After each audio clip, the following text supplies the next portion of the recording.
with both of us up? Yeah, I think so. Okay. Sure. How's that work?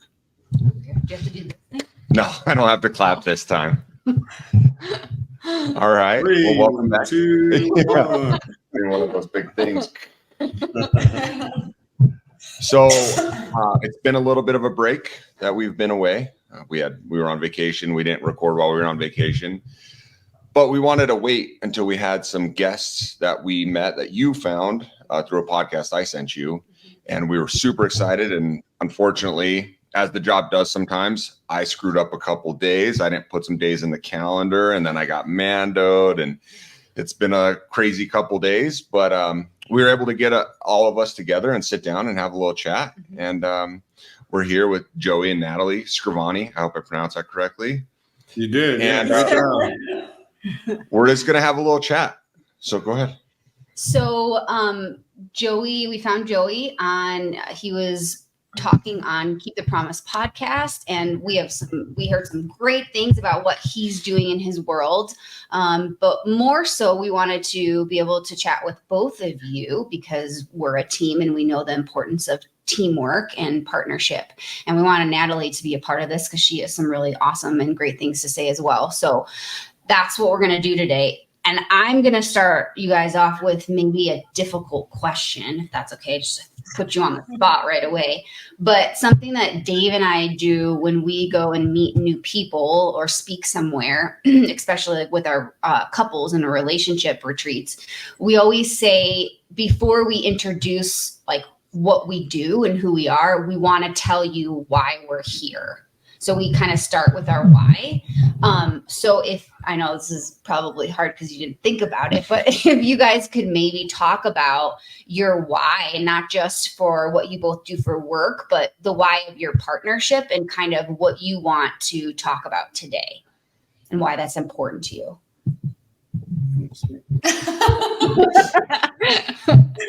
Ladies first, right? Well, gentlemen. Okay, well, my why is, living the fire life, as, it's referred to.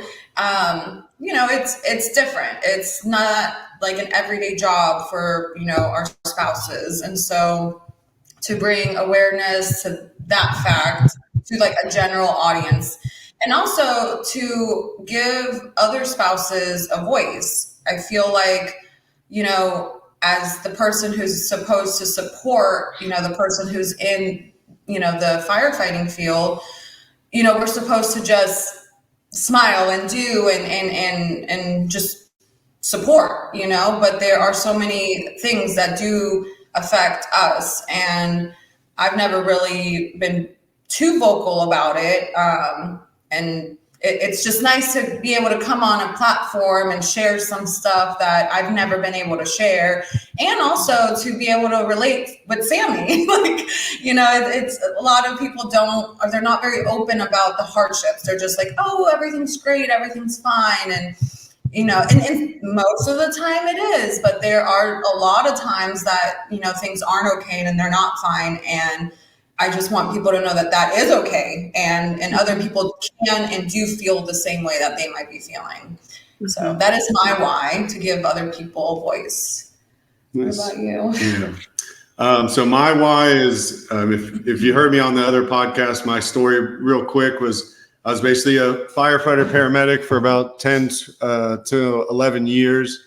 And after doing the job for that time, I wasn't handling my stress and the trauma that I was getting from the job correctly.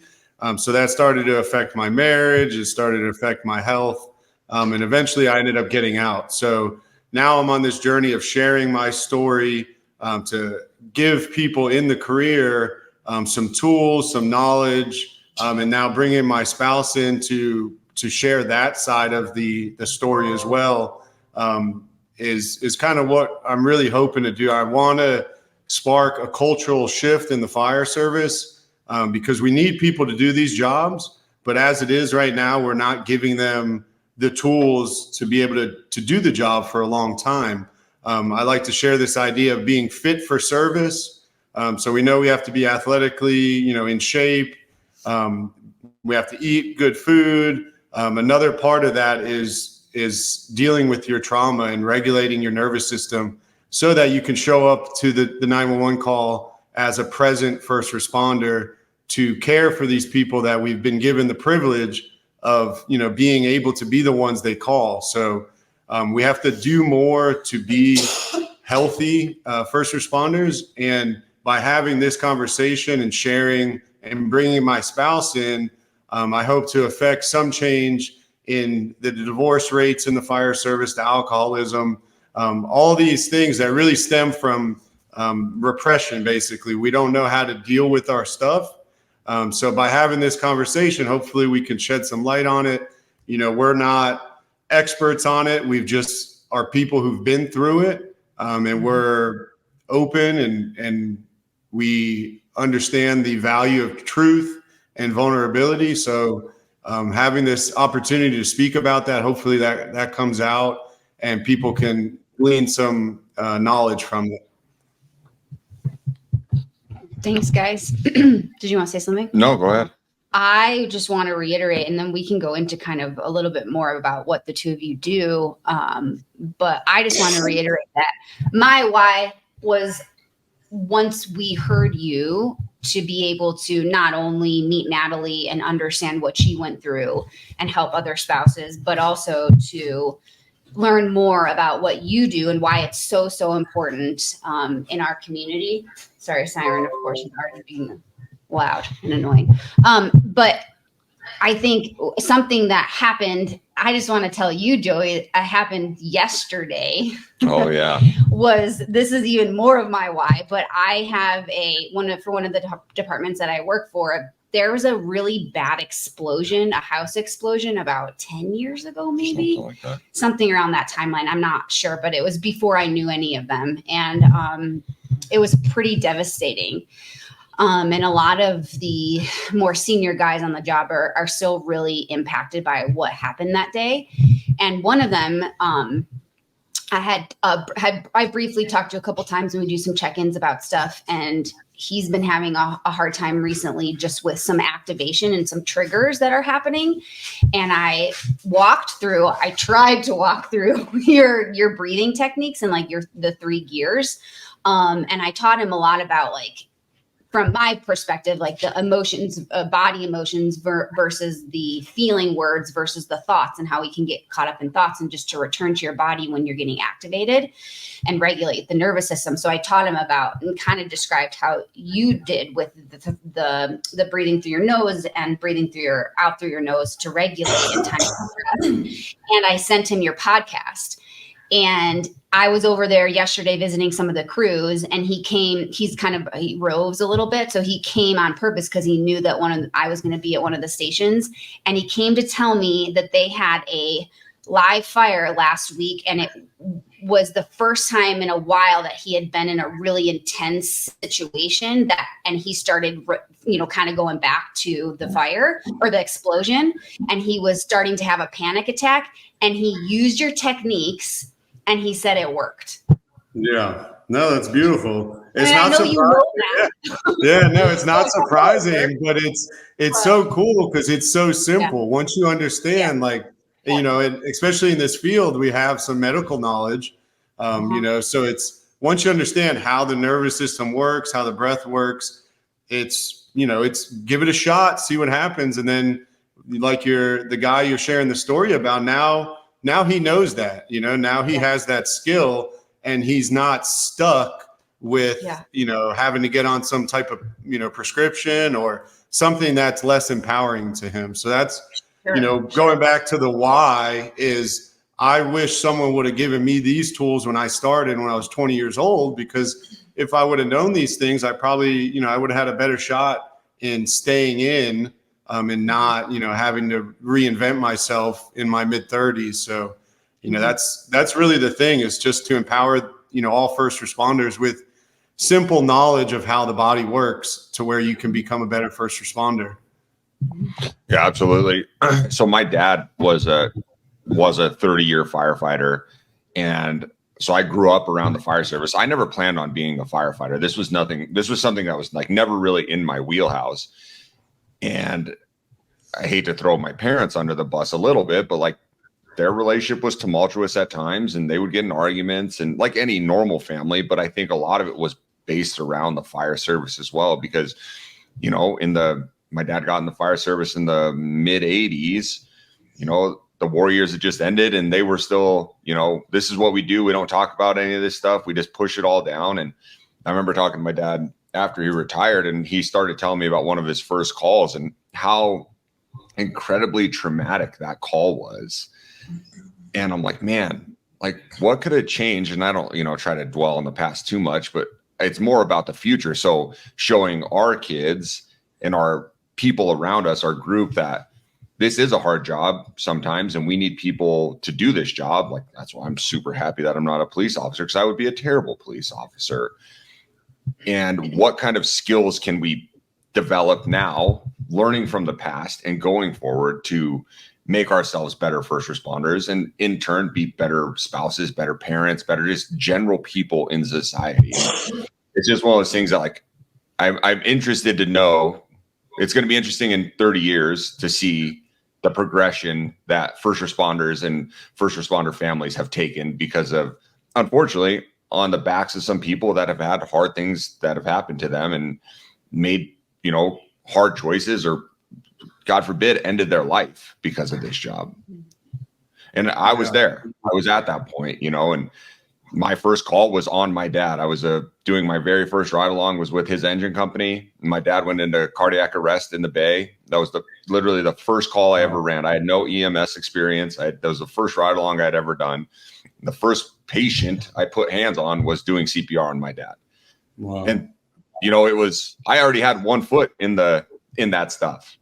And it was a hard, God, it was probably, you know, 8 years until I had my brush with suicide. So I'm happy that I'm here. I'm happy that we're all here and we can talk about this and learn from each other. And hopefully somebody can glean some knowledge from this conversation today. Yeah. Appreciate you sharing that, man. And like this is the thing here. It's like, it really isn't that hard if we could just be honest and open and vulnerable with these things, because no human should be able to handle what you went through and just be fine, you know. And that's what we do in this service. We do, you know, exceptional things, and we think that it's the job. And it's like, okay, yes, it's the job, but these things come with some residual effects unless you're actively, you know, trying to express it and get it out. A big quote that really helped me in all this stuff is, the antidote to repression is expression. So it's, again, very simple. Just speaking it, you're literally getting it out of your body. And then you're able to connect to somebody else. And then that creates, you know, this reciprocal, beneficial relationship. So you can take these traumatic calls that you run as a crew, and if the crew knows how to hold space and how to express, you become more resilient as a crew going forward. So now everybody's not in their little silos suffering silently. You come together as a crew, right? It's a brotherhood, it's a sisterhood. I think we actually need to step up and start really acting as if we are a brotherhood and not just, you know, doing lip service saying we got each other's back, we're our brother's keeper, all this stuff. But, well, don't tell me your feelings. Don't express nothing. That's too much, you know? Yeah. Like go ahead. No. You're up. You're more important today. I was going to say the dark humor thing is something we do in the service it's a great tool, but a lot of people are using it as a form of repression. So I was notorious at my station. I could crack some pretty dark jokes in a rough time, and that has a magical way of lightening the situation. But if you're not then also diving into the deep emotions, you're just repressing. So that's something I see a lot of firemen do, and they think they're dealing with it because they can laugh about it. But so I just want to bring some light to that. Yeah, it's a dismissal almost, right? Like minimization Was that Wow. Shit, Sammy says. I think minimization is the right word. But something I was going to say too, that's important is you guys talk about the brotherhood and the sisterhood.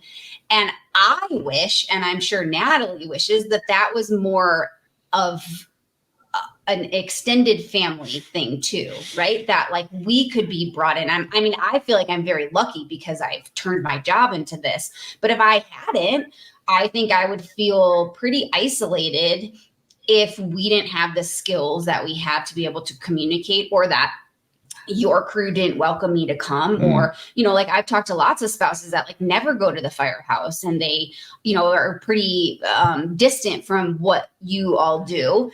And I think that's an important piece too, is just to understand that we're impacted by what you're impacted by.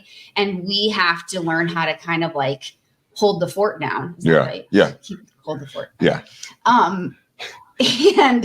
And sometimes, and I want Natalie to speak to this more, but like sometimes it's not that we're not given credit for it. It's just that sometimes it feels like we have to do like our stuff is put on the back burner because we're not included in it, and nobody teaches us how to be included in it.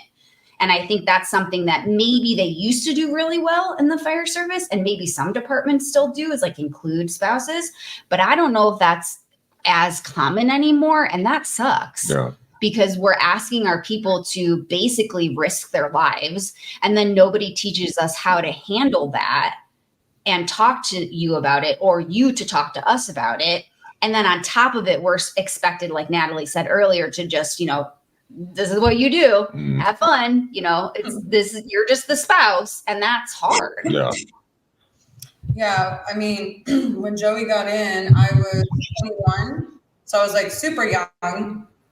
And I've mentioned it to you guys before, but when Joey first got in, he got into a smaller department. Yeah. It was only 3 crews, like 1 station, it was very small. So that did feel very like family oriented. Like we would make plans to come up to the fire station on like holidays, Super Bowl, like all the things. So in a sense, it felt like the sisterhood was there. The only thing that I will say is that, being so young, no one was like, hey, Natalie, Joey might feel this way, or this might happen, and this is how you can, support him or whatever. And I know that's not anyone's responsibility, but that was definitely something that would have been helpful. I'm so young. I'm a child basically at that point. And so, we had that family aspect in that department. But then when Joey moved to a bigger department, that was completely lost. Like I never really received that. I mean, yes, we would go up to the station for holidays and stuff, but it almost feels like when things were good, that's when everybody was around. But when things turned and they weren't good anymore, I mean, I haven't talked to any of the spouses. Joey had some really good relationships with the people on his crew, his lieutenant and stuff. And it's like we are just gone from their lives. And like they came to our baby shower. They came to, they showed up for these like good things in our lives. And I will always cherish that. But, it was hard when Joey first started, talking about this. He called me on shift. He's like, I can't do this anymore. Like, and he was like in a panic. And I'm just like, you know what? You need to do whatever you need to do to feel better. Like, I don't like where you're at right now. You don't sound good on the phone. He's on a double. I'm over here with our then 2-year-old, and I'm like, how can I help you? And I can't. Like, can you just come home? So it was very shocking. I didn't know what to do, how to help him. And then I'm going through my own things, because then it's like, okay, well, I want him to be good, but what are we going to do financially? This is the job where it was going to get us to retirement, and, all the whole, like, when you retire, things will be good, and, whatever. But those things come to mind. And again, I just didn't have support. And, talking to other people, like I do, I have friends, but not a lot of them have spouses in the fire department and stuff like that. So maybe I do vent to them, but they don't understand, you know, and it's different when you're in it. It's different experiences when you're in it. And I do think there's a lack of that, like Joey said, like actually act like the brotherhood, act like the sisterhood, act like the family, because it is like when you're at the fire station, that is your family. You should have each other's back. Not just physically though, you know, it should be like, Joey's having a hard time. He goes up to his lieutenant. You know, his lieutenant was able to recommend these steps that Joey did follow. But after that, it was not like, hey, Joey, how you doing? Hey, how's Natalie? Or, you know, let's get together. If you guys need anything, we're here. Like, I don't know. It's sad. It makes me really sad, honestly. But, you know, and I think that's go ahead. I think part of that is unfortunately, it seems like we're kind of on the first wave of that. And, you know, we're the ones that have to figure this out and wade through this. And it sucks that we have to, you know, like I don't want to say victim, no, but like people going through the trauma, or you mean as like talking about it? As both of it, talking about it as, you know, that lieutenant, I don't know the lieutenant, but like this might be the first time that this has happened to that lieutenant, and like navigating this in the department. Does the department have things in place for when this happens, and how to circle back? Is there a peer support team? Does that peer support team have a good relationship with their clinical coordinator to loop back? And all of these steps that are missed. When my wife passed away, when my kid's mom passed away, I had a peer supporter and one of the guy, a VP from the union, show up. I think it was either the next day when she passed away. They came to the house, and I wasn't in a good way. I didn't invite them in. I stalked them on the driveway, and I was like, "I'm good. I don't want to talk to you guys." And that was it. Nobody came. Like, they know I wasn't good. Oh no. I think we lost you. It was like, then it was like literally radio silence forever. Nobody ever circled back. And that's like, you know, so one of the things that Sammy and I are trying to do is like, everybody can be this person. You don't have to be peer support trained or anything like that, just to be a person that's like, oh, I heard such and such engine go on a call that didn't sound very good. Let me look at the roster. I'm going to reach out to somebody I know at least a little bit and be like, hey, how's everybody doing over there? What do you guys need? Just so-and-so as a young kid, did they need to talk to somebody? I might not be the person that they need to talk to, but at least I can get them or get that ball rolling. And then the onus falls on us as well to like reach out to the family members, reach out to the spouses and be like, how can we help? Is there anything we can do? And it's tough because we haven't in past, at least at the two departments I've worked with, don't really have that in the, you know, the Rolodex yet. No. And it's been interesting with the department that I'm at the most. The chief is a super big advocate of this and trying to help it mold it into more and more and more and more. And this year he opened up me having therapy or counseling days for everybody. So families, spouses, whoever. It's just my schedule and if I can make it work. And it's been funny how many spouses I have. Like, I didn't expect that. I have a bunch of spouses, and then other spouses are hearing about the fact that they can come see me. And like one of the guys came into my office and he's like, my wife's mad at me because I didn't tell her that she could come see you. So everybody's starting to want to utilize it because it matters, you know, and that's been really interesting for us to notice is how much of a need there is for the spouses to have support as well. And even though like it's not always job related, you know, issues with the spouse, but I think it's just the nature of not just the trauma and what you guys go through, but the schedule and being gone. And it creates such a dynamic of strain on a relationship that regardless of if it's from the calls, it doesn't matter. It's from the job. Right. And it might not feel like directly correlated to that. And I think that's just something I wish we could recognize more in the world of first responders is that you guys are doing this as a team, regardless of who's the one who's going to work, you know? And on top of it, we briefly got to talk to Natalie about what she did and what she was doing during all this, like her job. But then how do you handle somebody who's a responder plus the spouse who's maybe not be as a responder, but their work stress is very high and very equivalent to what you go through, just in a different, like in a different realm. And then you have trauma and trauma. And then now you're supposed to have babies and raise a family and like that, and I think that's another thing to acknowledge is sometimes, thank God it's not in our relationship, but in some relationships, I don't know if the spouse is always treated with the same kind of, not respect, but understanding that their life at home and their life at work is hard too. And I think, I don't know if we've ever talked about this on the podcast, but when I finally called you, I have two things I want to say, but when I finally called you, I will admit I'm not the brightest person in the world, but I remember I called Sammy one day and I was like, your guys' life is still going on. And she's like, what do you mean? I'm like, in my head, like when I left, things were just paused at home.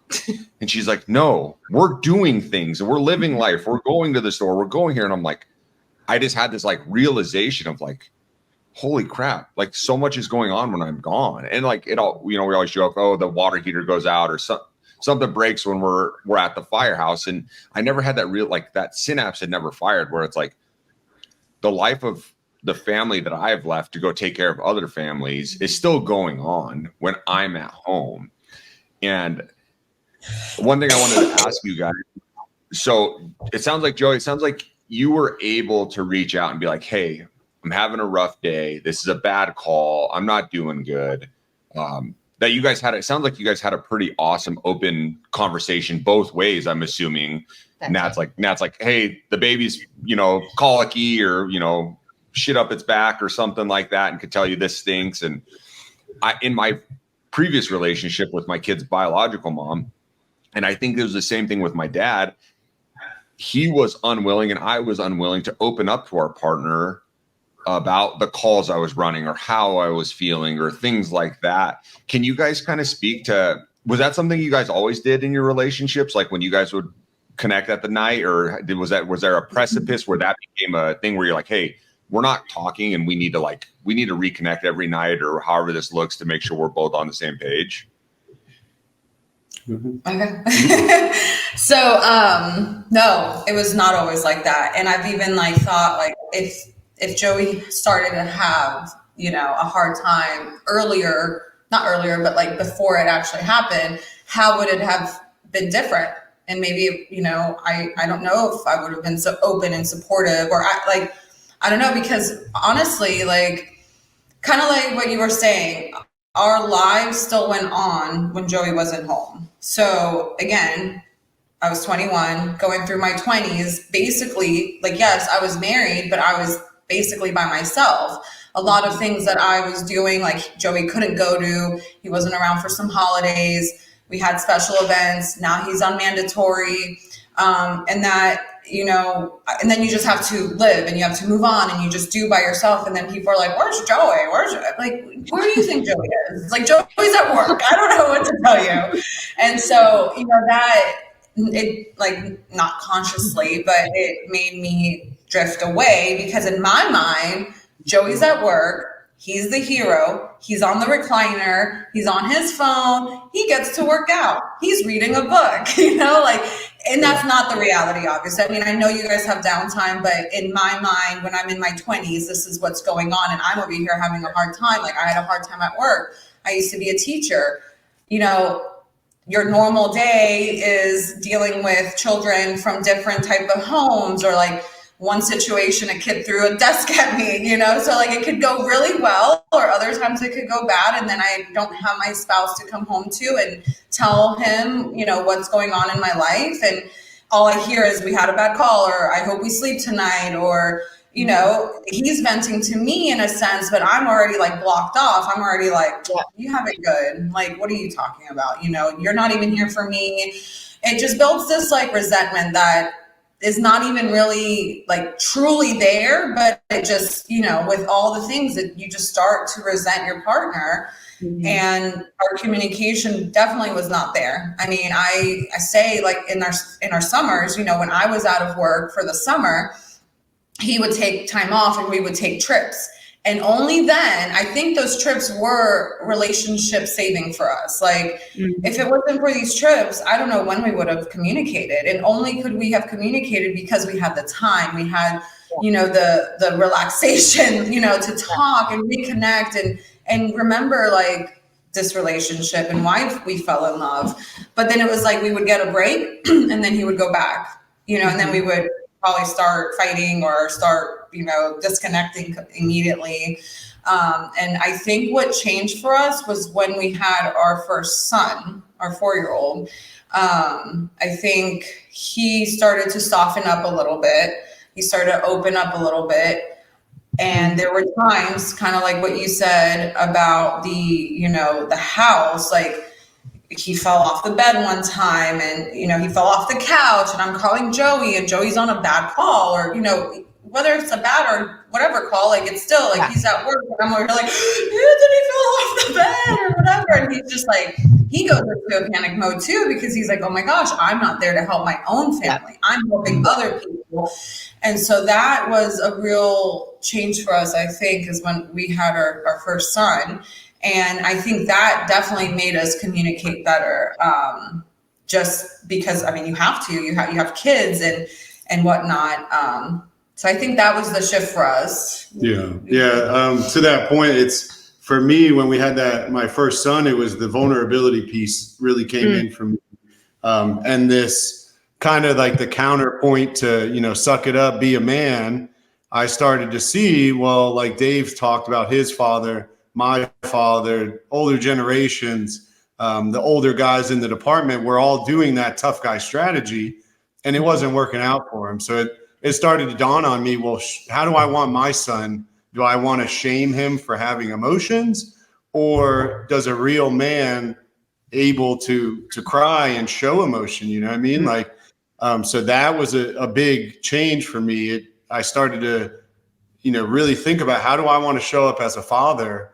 And then that allowed us to start to, you know, have that communication. Something you guys spoke about earlier that I wanted to mention, well, 2 things. Right now in the fire service, we're reactive as opposed to proactive to trauma. So you run the shitty call, people come down, the schism team, hey, how you doing? Is everything okay? Well, the culture of the service is to just say, I'm good, I'm fine. And then we check the box and we move on. The proactive part is what I'm trying to do here, and what we're trying to do together is have these conversations to where it's, you know, when the responder runs a bad call, it's not the first time him and his spouse have discussed things like this. So it's not, you know, so foreign. It should just be a normal thing. Natalie said earlier how she, you know, it's not the department's responsibility. I would say that it is. I think the departments are having these people sign up to do this job.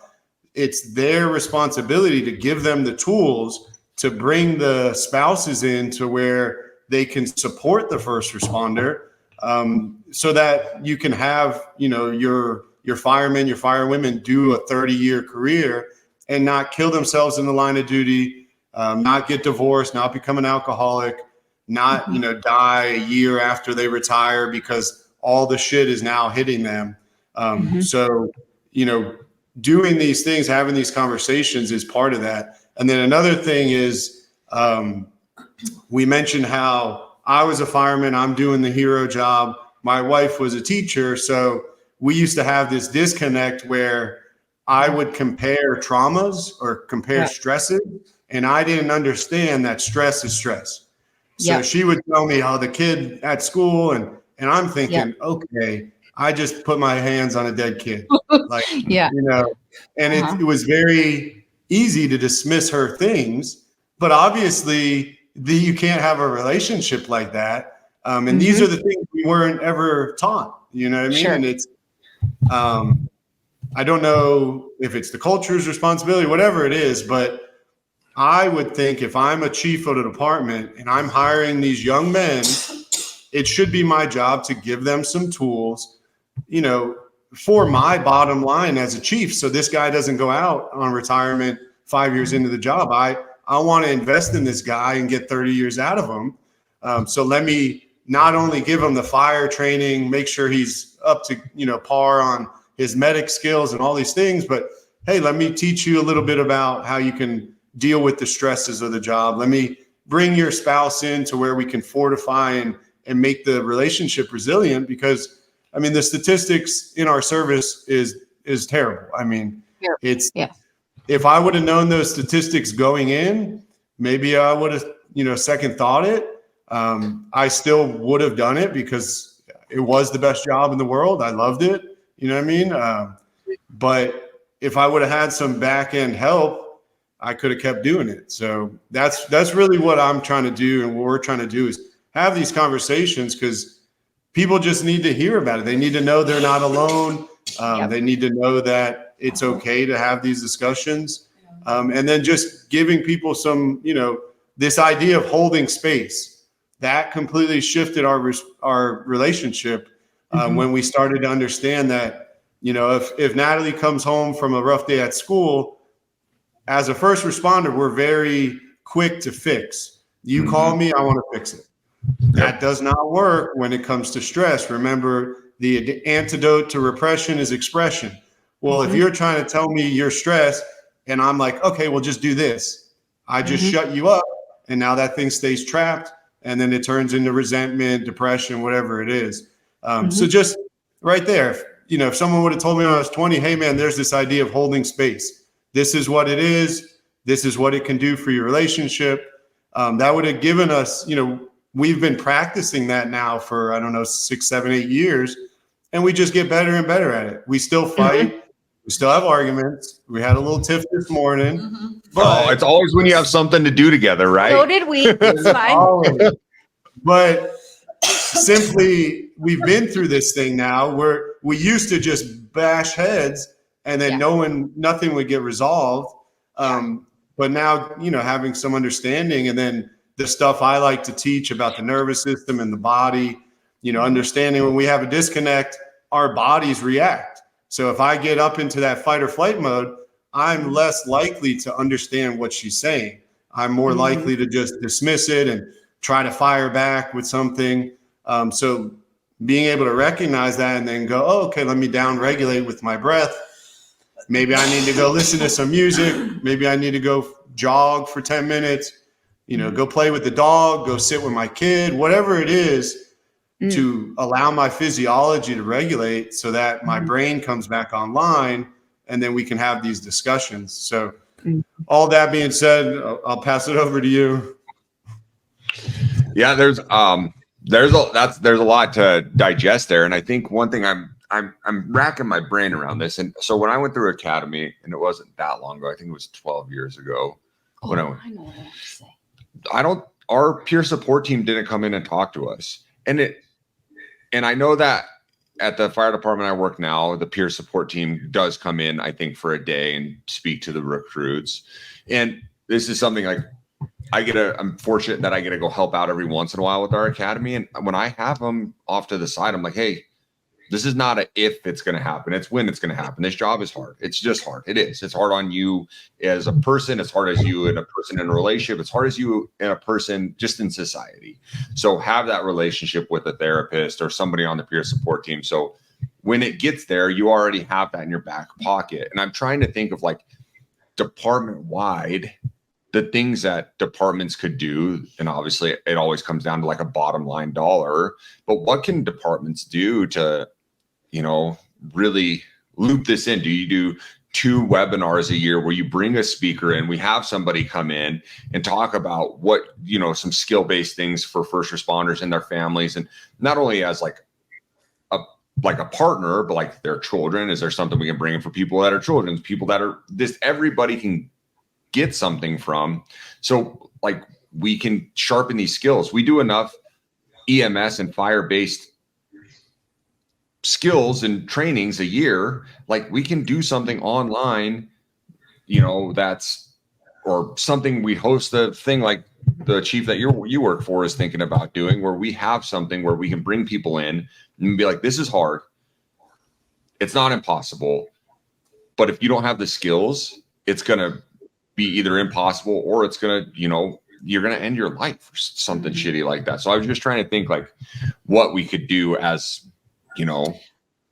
on the front lines of this to like help out. I mean, I think obviously the stuff that Joey does, the proactiveness, right? Like having counselors support building relationships like we're doing with our department so that they know where to go, I think is great. And I think having, an academy or like, getting that information in is great.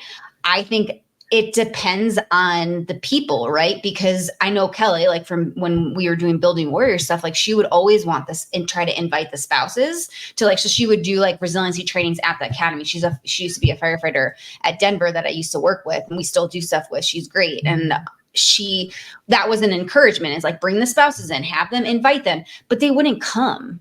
So I always go back to, well, I don't know what we can do besides model like we're doing right now and continue to show up for the people that we show up for and you guys show up for and speak about it and talk about it and be vulnerable about it and start to encourage departments to incorporate it.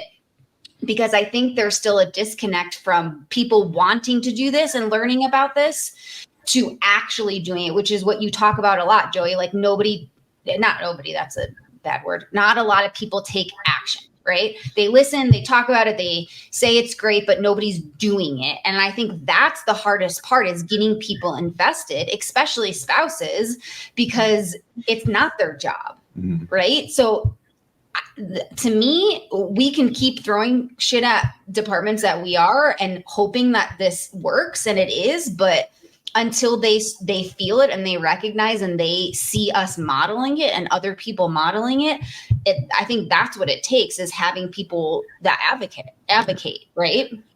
Because it's up to them if they want to show up and listen and learn, right? But to have an expectation that spouses have to do stuff, if that would work. Yeah, and I don't think it's an expectation. I'm excited to see the change of this because I feel like we're on the leading edge of some great stuff for families and first responder relationships in this first responder world. My dad would come home from the firehouse and he wouldn't say I could always tell he ran a bad call either with a kid or like just a bad call because of the way he would hug me. It was different. He wouldn't say anything. And when Sammy came into our lives, she's like, honesty is what we need to do between each other and with the kids. And so I'll come, like when I would come home with their bio mom, I would just be quiet. I wouldn't say anything about work. I would keep my mouth shut. Everything was fine. I'm fine. The set was fine. And now I come home and I leave out some of the details, but I'm like, hey, I ran a really crappy call with a kid that made a really bad decision and tried to hurt themselves. They tried to end their life. And I could see the fear in their parents' eyes. And then the kid was starting to regret the decision that they made and, kind of talking through that. Like not details, but story. Yeah. And like explain it to the kids. And, I kind of wish my dad would have done that with me. And I wish I would have started that a little sooner of like, there's some crazy stuff out there and I saw some crummy stuff and you're going to see some crummy stuff, but the only way we're going to get through this is with open and honest communication. And it sounds like you guys, the last 7 or 8 years have been like, hey, I don't need you to fix anything. I don't need you to do anything. I just need you to listen and hold space for me. And care. Yeah. Like he talks about in Tribe. Like that's usually what people need most of the time is we just to be heard. To listen. And we overcomplicate it. Like it's really just let the person say what they got to say. Reassure them you care about them, you love them. Yep. And that's it. Like that could go such a long way. And like this is a hard issue because we're trying to create a cultural shift. So how do you do that? Obviously, you can start with the probationary firefighters, give them all that information and have a bottom-up approach. But you need people at the top to model the behavior. And how many chiefs are vulnerable enough to show their to show some emotion and open up about their own traumas. It's hard to, as a young guy coming in, to do anything other than what all the people you respect are doing. So there's got to be a two-pronged approach. And something Dave said that I really liked is it's not if, it's when. Yeah.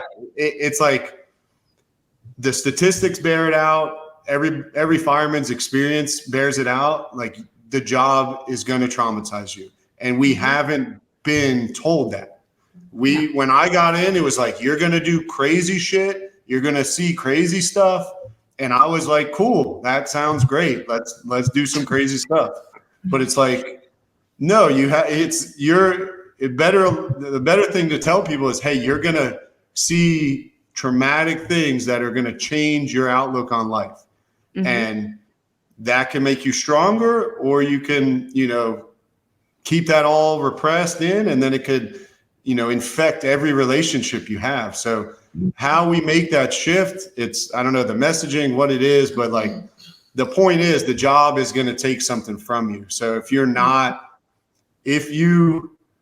like a question I give to guys or women who do the job is, after a bad call, what do you do? If you don't have a plan, you're probably using some type of repression. If you're drinking alcohol to forget about the call, you go home and bury yourself in video games or pornography or whatever it is to escape. That is a negative coping mechanism, and that's going to eventually cause, destruction in your life. So if you don't have a top 3 strategies for dealing with a stressful call, and you don't have a game plan, well, guess what, man? You're in trouble, so. Yeah. And how cool, go ahead, Natalie. I was just going to say, how cool would it be if one of their coping skills was talking to their spouse, right? So very simple. Yeah, but you gotta bring the spouse in and like let them know what's going on. Here are a couple things you can do to support. And it makes these traumatic situations something that can build, a relationship to even become even stronger. Absolutely. Something that you were talking about, like what else can be done, is like, just based on my own experience, is making things more personal. I know that the bigger department that Joey was at, they did try. I mean, I think like you said, like they are trying to put things in place. So there is a little bit of awareness, and there was like a Facebook group, like family support, this and that. And that's great. And I was excited when I saw that, and I immediately joined whenever, I was invited. Well, I don't know who ran it. They were like, there's a webinar, like, cool, but what time, what is it about? Who is sending this information? So it was never like, I didn't feel like things were personal, and then, and then unfortunately the person who was running the page, I found out later who it was, they ended up getting a divorce. So now the page is not there anymore. And maybe that was her way of trying to open this communication that she needed, to feel good in that relationship. I just never felt like it was a personal thing though. Like I didn't feel like someone could see me and understand my experience, because I would see these other wives just crushing it, raising 4 or 5 kids, supporting their husband. I wouldn't see what we were going through. And so I just kind of would just be like, okay, I'm the problem. I don't know how to be a good supportive wife. Another thing that I feel like there was a lack of, like they put out some app that had like, I don't know, therapists, or they had like supposedly like therapists available for the guys. Well, at one point, like I had my son, I went through postpartum depression, and I got to the point where I'm like, I need help. Like I am like, my mind is too much right now. I'm not happy. I don't know how much of this was his schedule as well, because, life is still going on, and I'm having to be with a 5-6 month old baby by myself, doing all these things by myself. And, it was just hard. And so then Joey's like, well, there's an app that they just put out for us and this and that. So like we got on the app, we started looking for any therapies that were available for me. Nothing. Like we called and I think the closest thing was like 2 or 3 hours away from here. They didn't do telehealth at that point. So it was just weird. It was like, this spouse needs help, not only for themselves, but also to be able to support our child, support him, keep the fort down on this side of things. Mm-hmm. And there was nothing available. I mean, I eventually ended up getting a therapist, but not through anything that it was your own way. Yeah, exactly. Mm-hmm. So again, nothing was like a personal thing where I felt seen and I felt comfortable enough to be like, hey, like I have my own struggles. Like, how do I help myself and help him, Yeah. So I think putting things into place where it's more personal, like, hey, nice to meet you. Here's a pamphlet. Like, these are some things that are available to you as a spouse.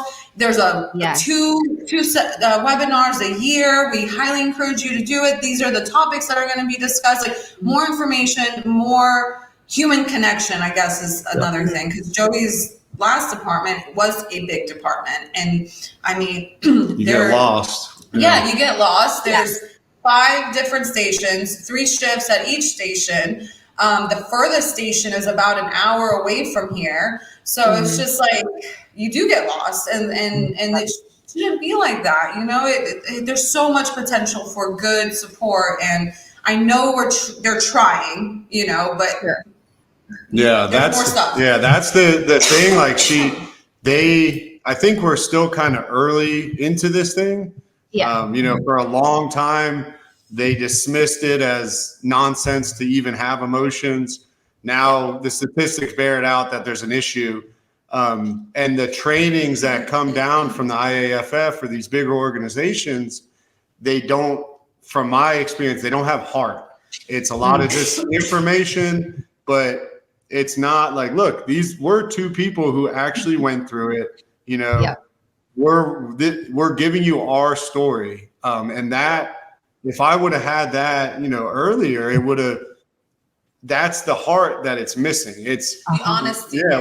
When some, higher clinical PhD lady comes in and tells me a bunch of information, but she's never been on a rig with me. And this is no offense to you, Sammy. Like, you're getting it.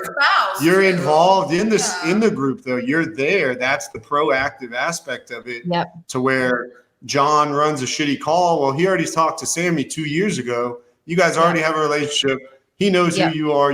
He knows Dave. He knows Dave's story. All these things. That's how it actually works. Because when you're in a shit spot, like me, when I was in a shit spot, I didn't want this dude who the department just hired. I barely know the guy, and he's telling me he understands because he took a trauma-informed whatever. Well, like, okay, dude, like, I know, and this is the thing. Thank you, departments, for trying. But you guys are missing the boat because you have these chiefs who aren't doing they're not showing up vulnerably themselves. So they go, oh, there's the quick fix. IFF has this seminar. Let's just do that. Mental health check. We're done. Yeah. And the mugs. I mean, there was, when Joey put in his claim, I don't know if it was because of this or what, but they gave all the guys mugs that said, it's okay not to be okay. Common saying.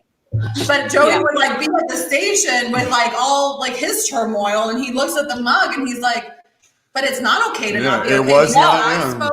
I'm not okay. It felt like the entire, and I'm sorry, there are some people who, they say, they message on Facebook, how are you guys? Hope everything's okay. Your family's precious, this and that. And that's beautiful. And I appreciate those people.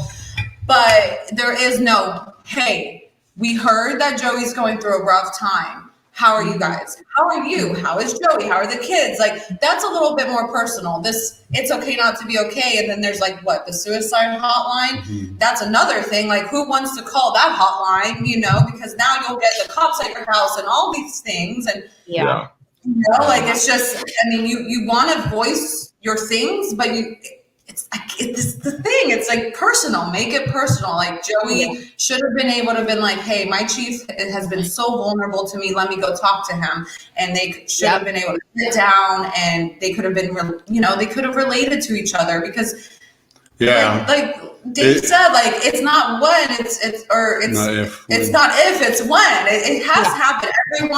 Every man, every woman in this field has experienced something that has made them like, oh, whoa, okay, that was a lot, I need to take a moment, And then when I was, at that point where I'm, cracked open, being vulnerable, I have these chiefs who are, from a high level, just telling me it's okay to not be okay.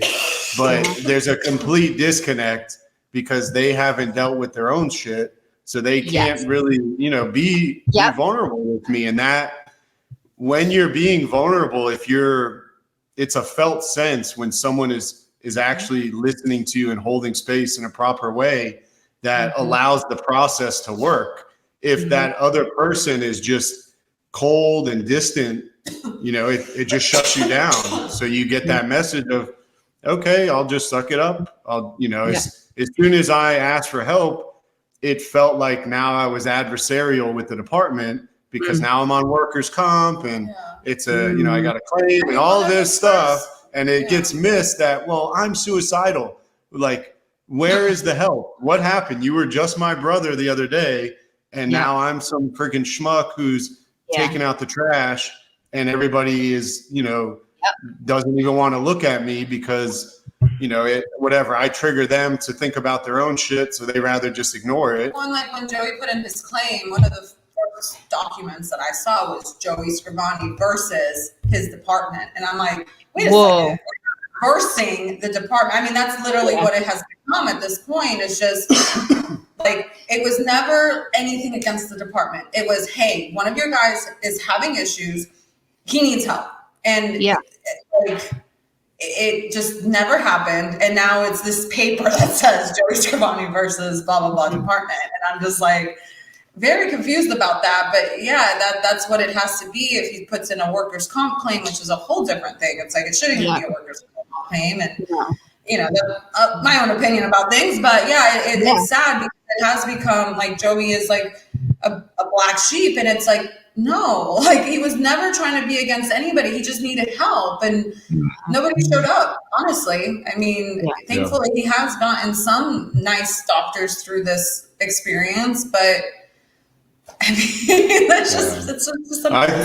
I think we're still early in it, to be optimistic about it all. It's like the departments are trying, but we haven't really gotten there yet. And and I think at least we tax people to do a lot of things at our fire departments, but like this thing, if we really want to back this as a culture, as fire departments, if we really want to do this, especially to loop in partners and children and family members, then that needs to fall on somebody at the department. Like, that shouldn't be a spouse trying to run this thing. Maybe a spouse should be, there should be a board or a chair that is the spouse or the partner, like, or something. Liaison. Exactly, a liaison. But the department should be the ones that are shouldering a majority of this load of running the Facebook group and putting this out to the family members and all of this stuff. Like, because then it doesn't feel like versus. Exactly. Then it feels like a team, because you have somebody that's at admin or a peer supporter or something like that. That is like, I'm running this this Facebook team. I have so many things. I know, I got a lot of ideas. I'm a big idea guy.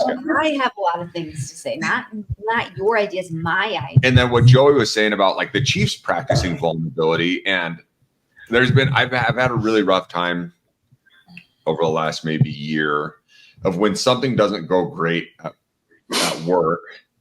And say I park like shit, or I do something wrong on the engine. I'm like, I messed up. I should have probably parked over here, left more room for the truck. It would have been a better stretch for the line.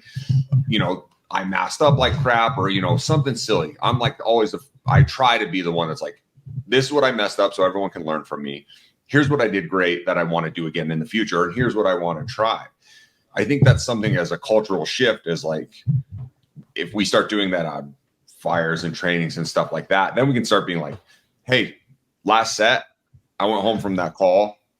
I maybe used a couple inappropriate maladaptive coping skills, and I realized that that's not healthy for me. So next time we have a call that's really crummy, I'm going to reach out to this chief or somebody that I respect, because then it starts showing us that the upper echelon of the fire department actually can do the things that they're asking us to do and are willing and vulnerable, and show that, hey, I am a human too. We're just sacks of meat with brains between our ears, and we all have the same general feelings and thoughts and stuff like that. Like, there's obviously people on other ends of the spectrum, but like, we're all gonna this job and being a first responder and being in a relationship with a first responder. And I break it down, just being a human is hard. Like, just being around in life is going to be difficult at times. Mm-hmm. So if our chiefs could kind of start, or, or the people around us, the people that we look up to, like, hey, I'm not doing great. My captain's like, he's like, I didn't sleep well. He's like, I'm a little tired, or, like, oh, it's this or that. And I'm like, oh, that's awesome, because now I feel, and I know that I can go to Josh and be like, hey, Sammy and I got into it. Taryn's being an ass, whatever that looks like. And Josh is like, I hear you. That sucks. Me too. Is there anything I can do for you? No, I just needed to sit here in the engine after we came back from this medical call and tell you, like, I had a really rough 4-day and like shit was hard. And he's like, yeah, I got you, man. If you need to talk, if you need anything, you need to go home, I'm like, no, this is what I needed. He's like, good, I'm good to go. Whatever you need, and like, so I'm so fortunate. Yeah.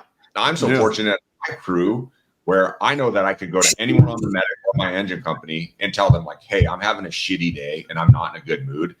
And they are going to be like, what do you need? But that's because you've built that culture. We've built it at my firehouse. Yeah. And I love that. I mean, I don't know how many times Joey and I would like argue, because, that's what we knew how to do, is just argue about the things that, we had stored in our hearts. And then he would go, he would have to go to shift the next day. And I'm sure he wasn't in a good mood. And now, so he's not good at home. Then he comes to work, bad calls, or just stressful calls. Like, I mean, it's not every call is a bad call, but it's still like, you guys are doing IVs, you're helping a lady get up from a bad fall or whatever. So like, he's just busy at work. So it's like bad stuff at home, bad stuff at work. Who does he get to talk to? I don't know how many, people he would have been able to be like, hey, me and Natalie like had a bad argument last night. We were up till 3 a.m. True story, arguing. Now he's at work at 7 a.m. And it's just like, it just would have been nice if he had people on his shift, or just anybody in that department, to be able to be like, hey, like, I had a rough night. Now I just ran this call, and like Dave said, like, just airing it out, getting it off his chest. And now it's almost like he feels lighter because he did just talk, and now he's better prepared for the next call. Or when he goes home to Sammy and he's like, hey, Sammy, I love you so much. I'm sorry, I'm an idiot. Sounds just like him. Good job. You already got Dave down. I mean, we're all the same people. Yeah. It's another person in a different for sure. Oh yeah, that's how you. I did want to say something real quick before we move on. It's like, it kind of occurred to me when I put my claim in. I was on light duty for 6-7 months, and we have a department of like 120 guys or so. I had at least 30 people ask me about the process, very, curious about it. And it became clear to me that, these people are suffering as well. Yeah. And so my thing to any chiefs that are listening to this, the problem is already here. So it's in the closet. But it's this. You're either going to pay for it as a department when you start losing guys, because PTSD claims, the society is waking up. So these claims are going to start happening more and more. So this is the whole proactive versus reactive. Pay somebody to change the culture of your department, and it's an ounce of prevention's worth a pound of cure. Like, the problem's here. We haven't done shit about it. We need to start shifting it, or we're not gonna have enough people to do these jobs. which is a damn shame because we need people to do these jobs. We just need to give them some skills. It's great if you can do IVs and you can, break a door down and vent a roof and all the things. But if you're a mess at home, or if you can't sleep, or if you eat like shit, if you're an alcoholic, all these things are, a necessary aspect that the departments are responsible for, in my opinion. It's invest in your people. Mm-hmm. So 2 things. I think we should have a segment about like what I don't know what it would be, the smart things Joey says instead of the silly stuff, because you have like the best like one-liners.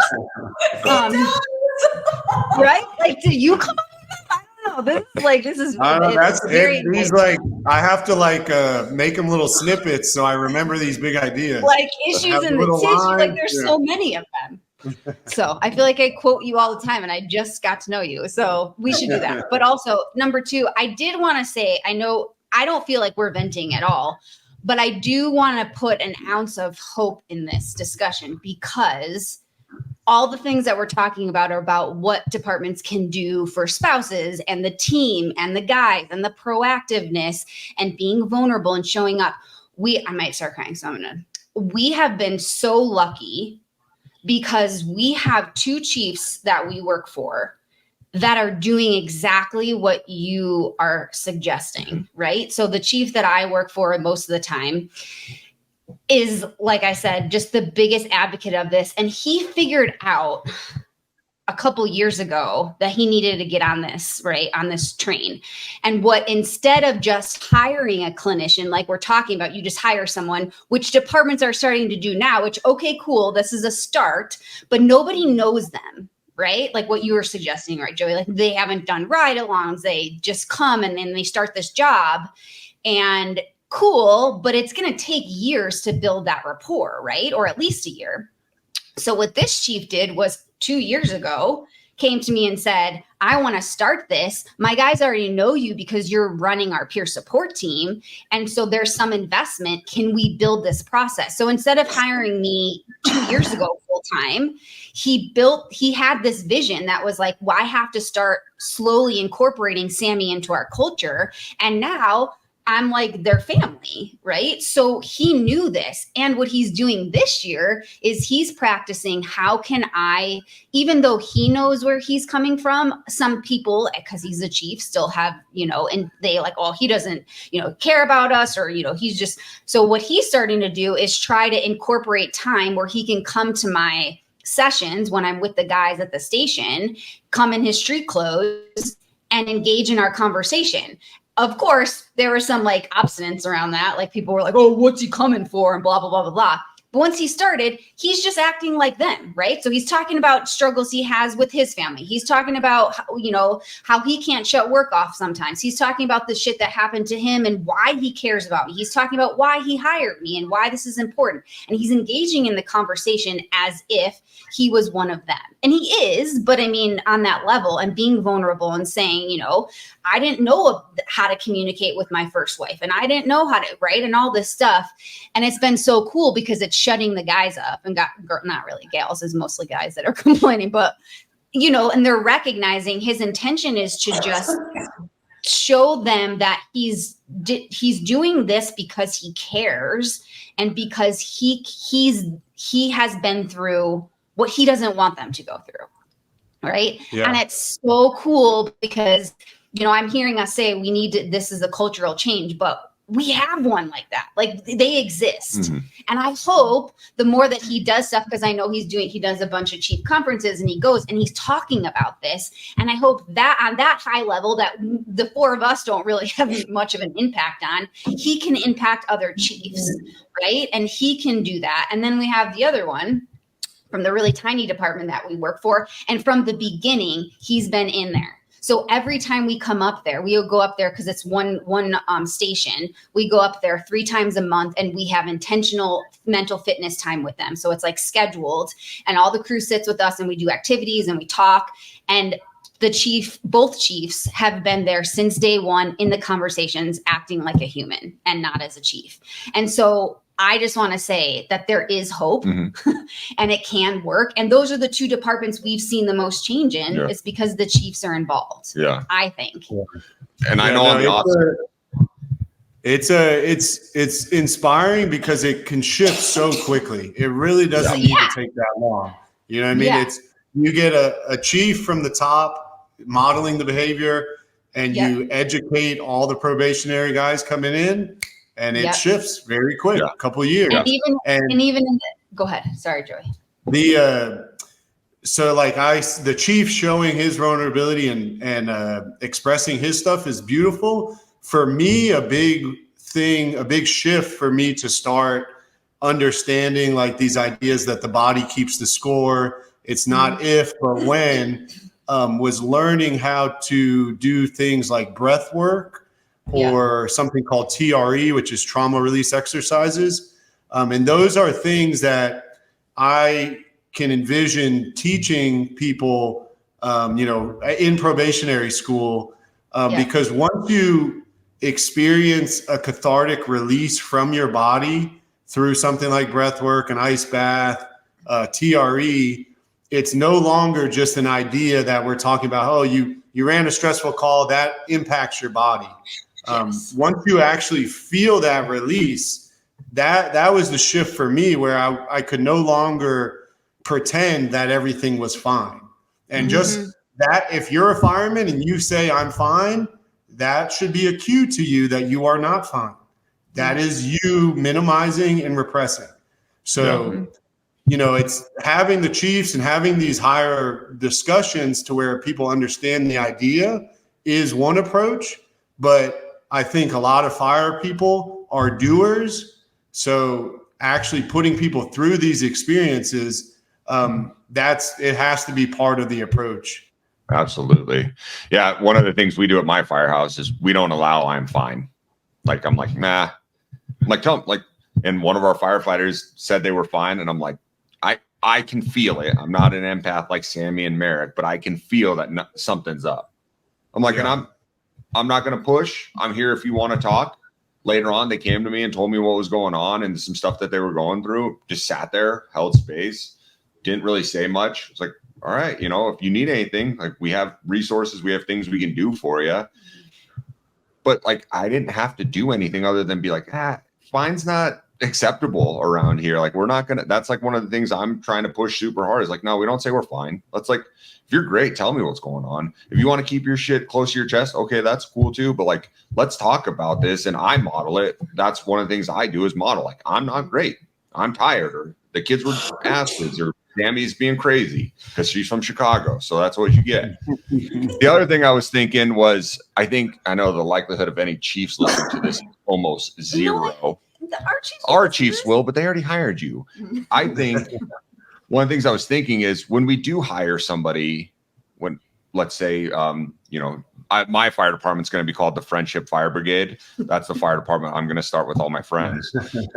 We're going to hire a therapist, and that therapist is going to go meet with admin. But more importantly, that therapist is going to go do ride-alongs with crews. Crews that, as the chief of the Friendship Fire Brigade, I value their opinion, their thoughts, the things that they do in their firehouse. And that's where the interview actually happens. I don't need somebody with some fancy degree from some fancy college saying that they're the best therapist. I need somebody that has a human connection, like we're talking about here, that can level with the crews, that can level with the families, that can level with the kids, that gets this, that can call Natalie up and be like, hey, I think Joey came in and we're talking through some stuff. Maybe we can get you guys in together. How are you doing? How's the baby? I heard you just had a bit, that person, like the things that Sammy's doing at the department she works for. That's what's important. We need somebody that gets this. It can't just be anybody. We can't just put an application process out there and just have an interview or two with some people in HR. No disrespect to anybody in HR. But we need people that are doing the job, and we need them to come see what it's like to do what we do and hang out with us. Like, it's like when we go to the police department, somehow. Yeah. When we're very fortunate to work with some police departments, we're going to go visit them today. And I have questions because I'm not a police officer. I want to know more about what they do. I'm a first responder, and they call us second responders up there because we're always late to the call. Yeah, they beat us a lot of the time. Yeah, but I want to know, right? And like I'm adjacent or close enough where I think I can level with them and understand or care enough to get what they're talking about. But we need, when we have, if there's a chief listening to this podcast, or if this ever gets anywhere where somebody's hearing this and they're going to hire somebody, it needs to go through the people that are online doing the job as well as admin. Yeah. And sure. There's a piece that Joey is talking about that I hope we can, the four of us can start building more around, is how to incorporate not just coaching and counseling and the high level, but the bottom up approach. Well, I don't know if it's bottom up. I just made that up, but I see it as doing. We just need to do the stuff. We've been talking about mental health, but people don't do the thing. Yeah. But I mean, doing your stuff, right? Doing the body work stuff, because that is, and that's why I think I was so attached to you immediately, Joey, because I was like, I need to know that. Like I can only do so much with what I can do. I mean, I can tell people to exercise and I can tell people to regulate and whatever, but I'm coming from an approach of myself and from my training, not from the work that you know. And I think that's why I was so invested in your stuff, because I'm like, that's missing for me. You know, like, and that's missing for most responders, I would say, is we're starting to get to this place where we can hire a person, talk about stuff, have being vulnerable around the table. But yesterday, when Cap came in and sat down in front of the 5 crew members and said, Sammy's shit that she taught me from Joey fucking worked, like, that was amazing, right? Like, and they all heard it and they didn't really know what was going on. So I'm like, let me try to explain. Also, you should just listen to his podcast because he explains way better than me. And I tried to, like, you know, do, when you talk about, like, when you breathe in, what does it do? And your shoulders go up and you're breathing through your chest. So I try to do a little, like, talk through that. And they were all like, oh, you know, like, it was like I had told them that, you know, the earth was flat or something. They had no idea. Wait. What? The earth's not flat. No, but I'm saying, like, I told them something that they were like, oh, like, just totally had no clue that they were breathing incorrectly, you know? Yeah. So that's what I hope too, is not just getting this high level coaching, counseling stuff going, but is the tangible skills that whoever this person is for departments can learn to teach as well. Yeah. Yeah. And these things, I mean, it was out of desperation, you know, that I found these alternative ways. You know, I realized I had an issue. I started, you know, I understood what PTSD was. I was sent to the medical system, prescribed a bunch of pills, but no one gave me actual skills to get this trauma out of my body. And that's where as a fireman, I'm like, okay, I'm messed up. What can I do? How can I fireman up? How can I, you know, do something proactive?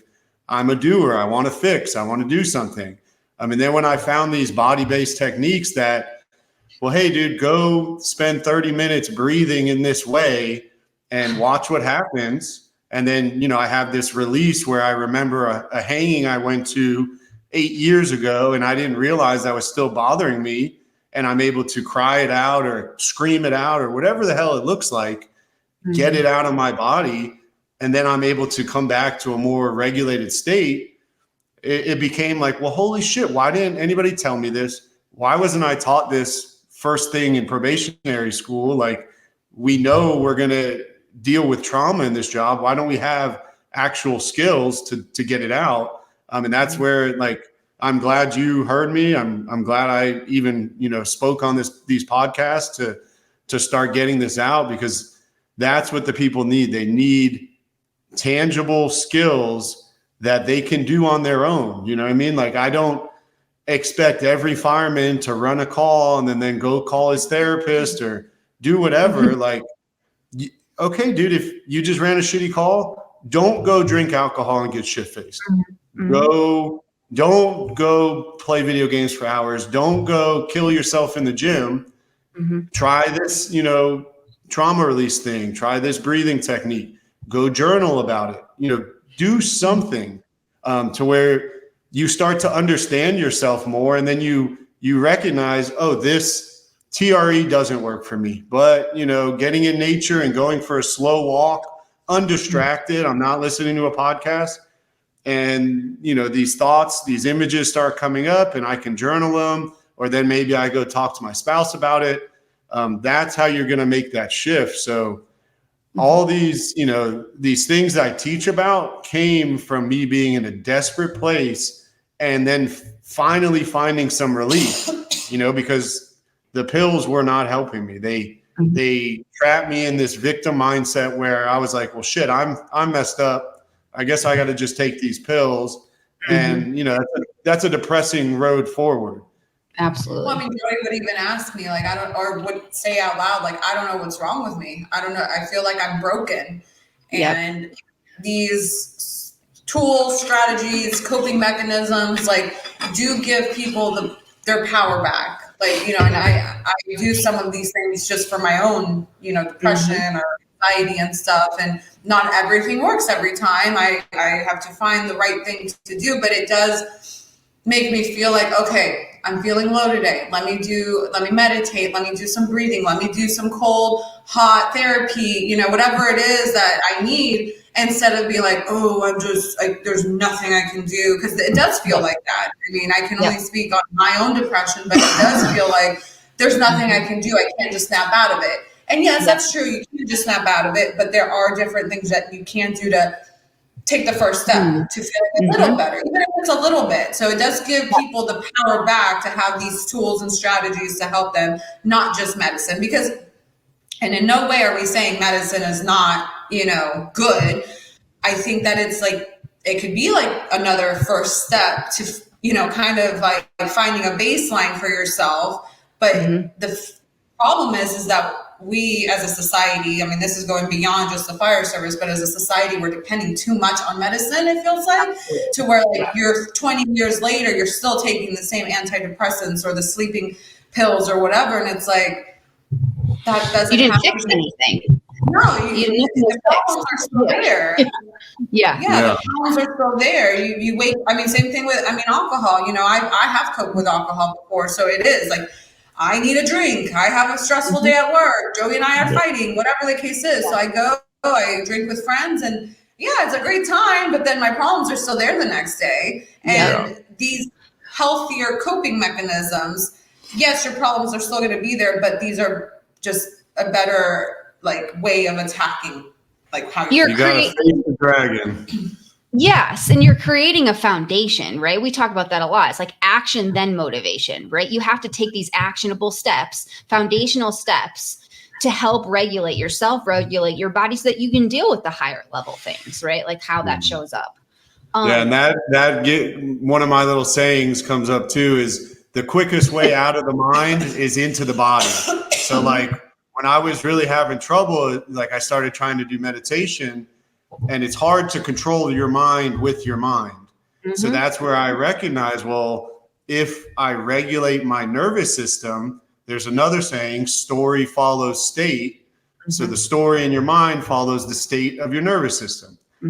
So once you understand how the nervous system works, and then what are the levers, your breath, movement, hot, cold, what are the things I can do to leverage my biology, basically? How can I change the state of my nervous system? And then as you do that, the story in your mind changes. So that became super powerful too, because again, that's an actionable thing. I'm feeling shitty. I have all these anxious thoughts, whatever. Okay, let me move my body. I know when I move my body and I breathe in a parasympathetic dominant breath, that's going to downregulate the nervous system and in turn calm my mind down. And then once you, like you said, you get to that foundation, okay, now what's the next step? But a lot, it's we've skipped over the body in our culture. We throw some meds at it. So, and this was for me, I still do. I wake up and I'll be in that stress response. Mm-hmm. Not as much as I used to, but I'll wake up in the third gear. So in the mouth, out the mouth, up in my chest. If you breathe like that, that will lead to a panic attack because you're telling the nervous system, danger, danger, danger, rev up, rev up. And if you continue doing that, the body responds. So until you go, oh, I need to downregulate my breath, you have no shot. But that isn't taught. Like, no. I had to figure that out on my own for whatever reason. No. I just wanted to, I mean, we could talk forever. Yeah. So maybe we'll have to do this again. But I wanted to just kind of put Natalie in the spotlight for a second and ask you, we briefly, where I told more Joey to tell you, about the Spartan women. So in Sparta, from what I know, like a little bit about it, is that they were warriors, obviously the men. And so they would raise their children basically to become a spouse of a warrior or a warrior. But what was really interesting about them, even though they are a very ancient civilization, is that they always have valued the women as high as the men because they recognize that in order for the men to be able to be the warriors, the woman had to be a warrior in her own way, right? So they were equal and paralleled. And so I just think that that's such a cool thing. And it really reminds me not just of firefighter spouses, but just spouses in general, right? And how we're partnerships and things like that. And so I wanted to kind of maybe end with hearing a little from you about what do you feel like what values and like, not just skills, but you have to have the courage to do this. And what did you learn going through all of this about yourself, and any kind of like advice or wisdom that you would give to other spouses? Like you became a badass, right? And kind of have to be in order to be Joey's partner. And what do you want to say to other women or other spouses out there? Well, deep question. I definitely, we talked about this after you had told Joey about it. And, I feel like initially I wasn't empowered and I felt like a victim and, oh, woe is me. And why does my husband have to do this job? And I just, wish things could be different or this and that. And, that's probably my own background, my own trauma, whatever you want to call it. I wish when I had been a current fire wife that I could have been more supportive, more open, and my communication skills would have been a lot better. Where I'm at right now, I feel like I could do better to support Joey if he was still in the fire service. But I also feel like everything changed the moment he did open up and said, hey, I'm not doing well, Yeah. So it was a big transition, starting from, a young age to where I'm now. I'm 34 now, so it's been a long time since we've been in this type of service. But I think that the biggest, like a superhero tool is communication. If I'm feeling away, if I feel like we're not communicating enough, if I feel like he's not holding space, if I feel anything while he's on shift, yes. I mean, there was another thing I remember I followed, and I did follow fire wives on social media. And I think one of the things that really I took to heart was don't bombard them when they get home because you don't know how hard their day has been. But that also and it's true. I feel like, okay, give him some time to come home, feel relaxed, feel like, he can, be calm. But I also feel like there has to be some time to be like, hey, while you were gone, yes, this happened, or vice versa. How was your day? Is there anything you want to share? So just having open communication is such a powerful tool to feel, empowered as a spouse in this field, or just in general too. But yeah, it takes time for sure. Awesome. Well, we'll end this with talking about what we're all excited about. But Natalie, I had a question for the week. Are you accepting more people for tutoring? Yeah. So why don't you guys tell us, Joey, you can talk about conscious movements, and Natalie, if you wouldn't mind talking about what you do, and if you guys have any websites, we'll make sure we link them down below. I know Joey has a website, but Natalie, why don't you go ahead and tell everybody what you're doing? Absolutely. So I started my own tutoring company about a year ago. I got out of education about 7 or 8 years ago. I mean, funny how things work out. Like that's when we started to communicate better. So 7 or 8 years ago, I stopped teaching, kind of like a lost little puppy. I'm like, what am I going to do now? Like this was what I went to school for, all these things. And I did get into some other stuff. I got into management and bookkeeping, which I still do. And I do enjoy, but you know, my heart is teaching. That is, I mean, that's why I got into it. My heart was always there. So Joey had always literally encouraged me, you should open up your own tutoring company, blah, blah, blah. And I'm like, no, like I just didn't believe in myself. But then last year when I was pregnant again, I realized that if I'm going to be fully present as a mother, as a spouse, I can't have, you know, your 9-to-5 type of job. At least that's me. That's my personality. Like I want to be involved. Like when Anthony was about 2.5 years old, I went back to working. And I did have a 9-to-4 type of job, office setting. At first it was great. I was like, I get to do my own thing again. I get some time away from my son, you know, do all, you know, and not like a bad way, but just something to do for my own. But I missed field trips. I missed activities. I missed classroom parties. And I know that, you know, some people are like, whatever. But like for me, I'm like, no, I can't do that. Like, that's not how I want to live my life. So that's when I finally was like, you know what, Joey, you're right. I'm going to open my own tutoring company and I'm going to set my own schedule and I'm going to make my work like around, you know, my family is my central unit and work's going to be around it, as opposed to what it used to be before. Work was in the center, everything else was outside of it, but that's not how I wanted to live my life. So thankfully, I've had, you know, I have one student in particular. He was my first student last summer and I still have him and he's my day one, you know, and after that I have built, you know, more students as my customers. I don't know how you would, just students.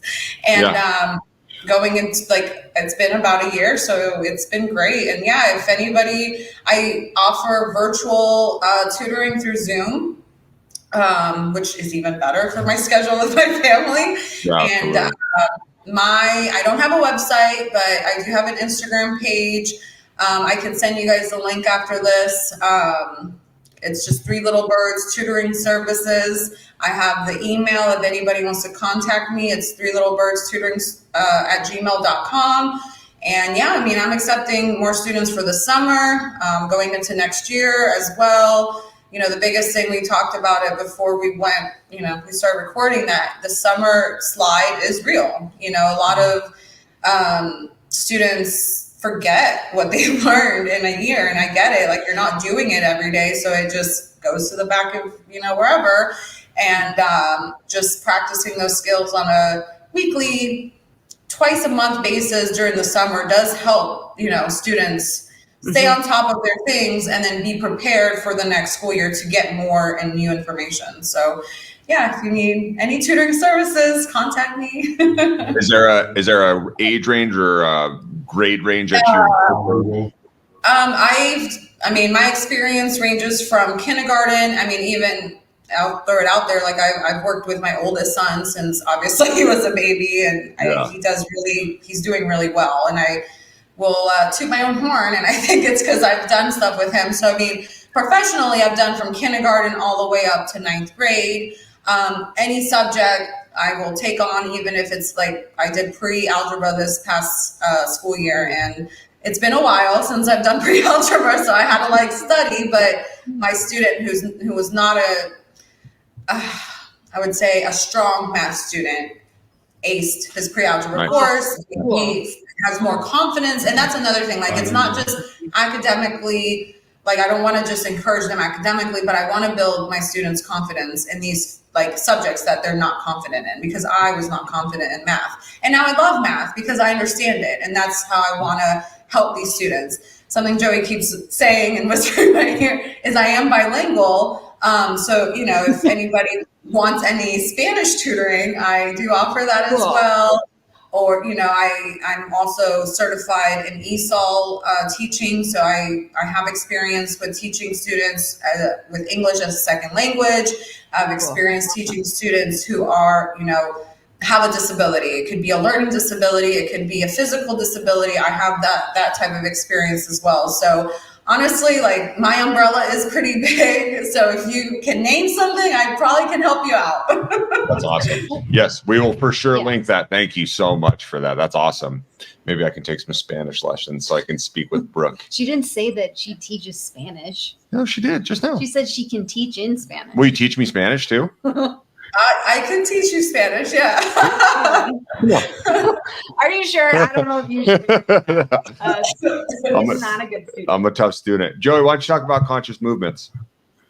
So Conscious Movements is my company that I came up with after struggling with all this stuff, with the mental health, the PTSD. So it's basically an umbrella company that I teach personal training, fitness, nutrition, sleep, all these different trauma techniques to help regulate your body. Something we haven't talked about that I do that I wanted to bring to light is through my Conscious Movements, I work with a group home for young boys who are at risk. So though these boys, you know, have been in and out of the system, they come from their own trauma, you know, abusive parents, drug addiction, all the things. So that relates to the fire service because these boys have all this undealt with trauma.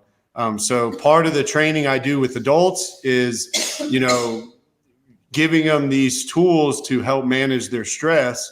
So this is what I do with these young boys as well. So I've put these boys through breath work, through ice baths, through sauna. A few of them I've done the trauma techniques with.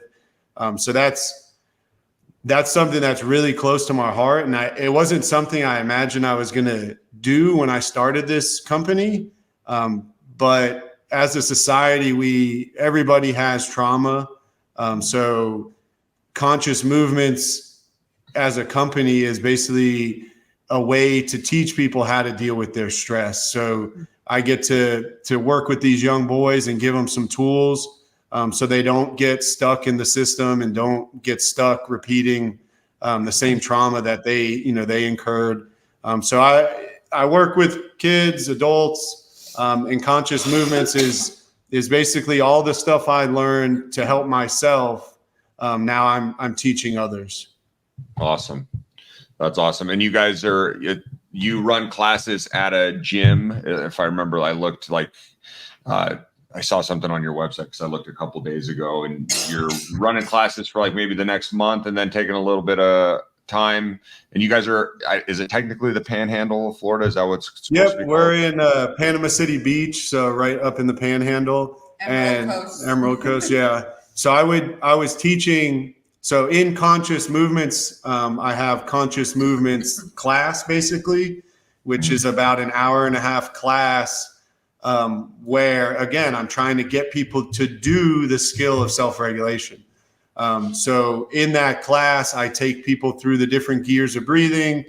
Basically, the first 30 minutes, we're in that first gear, parasympathetic relaxation, and then we kind of speed up. At the end of class, I get you into the third gear, which is the stress response, so that, you know, in the mouth, out the mouth, high level breathing.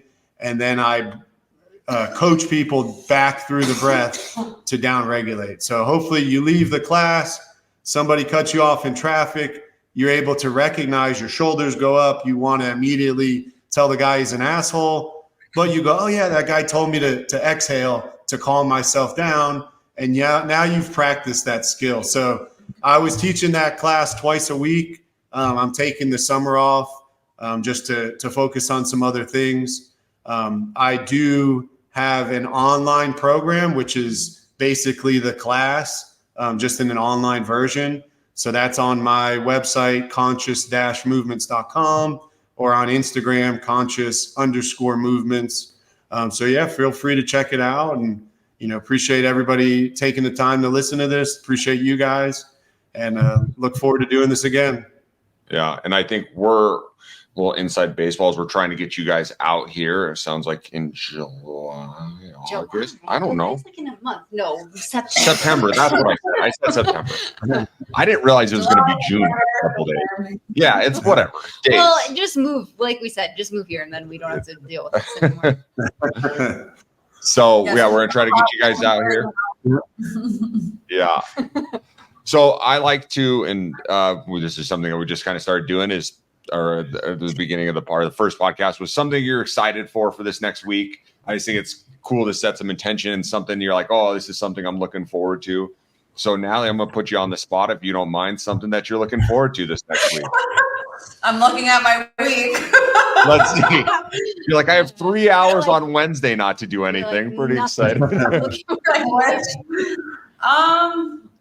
I mean, it's cliche, but spending time with our family, honestly. I mean, the fact that, Joey and I think Joey will always be a firefighter, and it's amazing that, he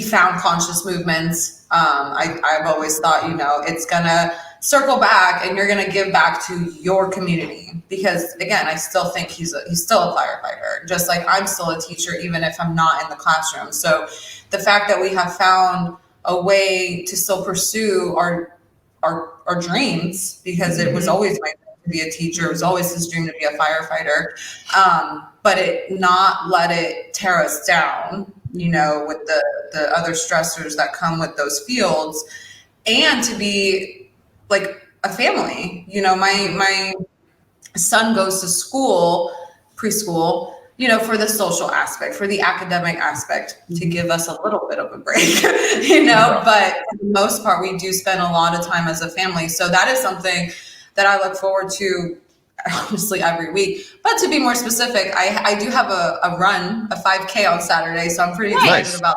that. Yeah, and I've seen you've been running with the little guy. You guys have been you stretch and then you go on your mile run. I think that's been awesome. I love seeing that. Yeah. I mean, he lasts about a mile. After a mile, he's like, I'm tired. It's hot. I'm like, that's fine. And it's just funny because I'll be like, I'm running, at my speed. And then he is pretty fast. I think eventually as he gets older, he'll be able to keep up with me. Yeah, he'll probably surpass me. But it's funny because he'll stop and I'm like, Anthony, mommy's running. Mommy doesn't stop. And he's over there like, okay, I'm going to start running again. So it's been really cool to start having, him involved in that, because I belong to a really awesome workout mom group. And it's like boot camp type of workouts. Like, it's not like that, like we're just running around with our, heavy strollers, but he has always watched me, work out since, I was doing it when I was pregnant with him. So since day one, he's been watching me do that. So it's awesome to start involving him in this. I love working out. I love running. People laugh at me when they're like, hey, what are you going to do for your birthday? I'm like, I'm going to go work out. Like I get to work out. So it's been awesome to have him. And he's funny because he'll be like, we're playing Sonic the Hedgehog and we're underwater right now. And I'm like, whatever, as long as you're running and I can, keep running. I can run. Let's do it. That's awesome. Joey, what about you? What are you excited for, my man? So I have another podcast this Saturday with a bigger platform called Multiple Calls Podcast. So that's a big fire podcast that I'm looking forward to, basically sharing this same type of stuff. I've only recently in the last couple months started to share my story online. So I look forward to that. Every time I talk about this, I get different people reaching out, and it motivates me to continue to share this story. So that, I'm really looking forward to that. And I wanted to comment on your comment about having an intention for the week. That's something I teach in Conscious Movements. Basically, what is your intention for the day? If you don't have a plan, you're not going to go anywhere. So taking time each morning or at the end of the night to, what did I want to do today? It could be something as simple as I want to listen more today, or I want to take some time for myself, or whatever it is. I want to be kind to a stranger, and then checking back in and seeing if you did that. I think that's a very powerful practice. So looking forward to that other podcast. Like Natalie said, spending time with the family. Water park is open, so we hit up the water park quite a bit. And they're open every day now. Yeah. Our 4-year-old reminded us this morning. It's open. Let's go. Yeah. And then along the intention thing, I also a mantra that I use that's been very powerful for me that I teach in conscious movements that I want to kind of leave you guys off with is life is a gift and love is the point. So signing off with that. Nice. Awesome. Thank you. Sammy? What about you guys? What are you excited for? Come on, you got to find something. No, it's not that I'm not excited. It's just a very busy week. All of our weeks are busy. Yeah. Well, I have a lot of stuff going on this week, but maybe Saturday.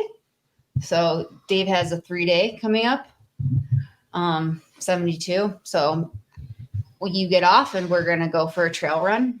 Oh, yeah. Yeah. So that morning I'm excited for because I know this week's going to be busy. Lots of good things happening. I just have a bunch of work. Like the next 3 days I'm working pretty much from like 8 till 8. So yeah, busy couple of days. But then Saturday and Sunday I'm off. So like a normal human. That never happens. But so I'm looking forward to Saturday morning when we can go run in the mountains. Yes.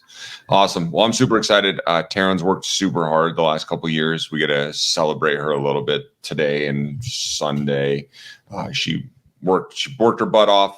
She's graduating with graduating middle school with like honors and stuff like that. And that's all been on her shoulders because she's worked super hard. She's, put herself in situations that she's had to learn and grow from with classes and stuff like that, and trying to get into National Junior Honor Society and all the things that she's doing. So I'm excited to, celebrate her hard work and, have some friends over and eat some food and hang out on Sunday. It should be a beautiful day. So I'm excited for that. And then I'm excited that I only have 2 more 72s to go. And then we get to go on a little vacation, which I'm super excited about. But tomorrow I have to go to work. Tomorrow I start another 72. So super excited about that. So we really appreciate you guys sitting down with us. I didn't think we were going to go an hour and 46 minutes, but we did, which is awesome. It didn't feel like that. We would love to have you guys back on down the road and do this again and see where we're all at and check in and, share this message of vulnerability and that it's okay to talk about this stuff and to even just not even being a first responder, just being in a relationship, being a parent, being a human. We can talk about this stuff. We can help each other out. We can be that support. We can just be that ear and hold space for each other. So we really appreciate you guys jumping on with us, taking time out of your guys' busy days. We'll link all your guys' stuff down below. And I think that's it. So like we like to say, love ya. Don't die. Bye, guys. Bye. Adios.